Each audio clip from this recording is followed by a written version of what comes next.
आज राज्य में आरंभ हो स्पेशल इंटेंसिव रिविजन बा स्वतंत्र सघन संशोधन प्रक्रिया जहाँ आम एसआईआर बोली कहते घर घर बुली तथ्य संग्रह करुँच बीएलओ आसंता जून 28 तारिख पर्यंत प्रक्रिया चलिब ब्लॉक लेवल अधिकारी बा बीएलओ माने सीधा सड़क लोकों घर को घर बुली भोटर तथ्य संग्रह करेंगे तार जांच भी करेंगे एथिरे प्रत्येक भोटर को 2टी परिगणना फॉर्म दिज्व आउ ये फॉर्म जरिया से परिवार एवं 2002 भोटर तालिका संबंधी तथ्य रखिए बीएलओ तथ्यर जांच करेंगे सामान्य त्रुटि को संशोधन करेंगे जुलाई 5 रे चिठा और सेप्टेम्बर 6 रे चूड़ांत भोटर तालिका प्रकाश पाइब सेप्टेम्बर 2 सुधा आपत्ति अभियोगर शुणाणी सहित फैसला करी चूड़ांत भोटर तालिका सेप्टेम्बर 6 रे प्रकाश पाइब निर्वाचन कमिशन का निर्देश क्रमे जुलाई 1 को योग्यता तारीख भाव में धरा जाए कार्यसूची चूड़ांत होछि घर को जाइए जेतु स्कूल छुट्टी रही से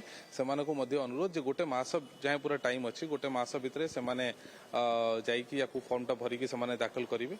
बीएलओ मान को भी आम ट्रेनिंग देचु 2 ରୁ 3 थर से अटेम्प्ट करेंगे एनुमरेशन फॉर्मटा दवाई और रजिस्टर रे टीपी रखिए जो मैंने फॉर्म रजिस्टर करेंगे।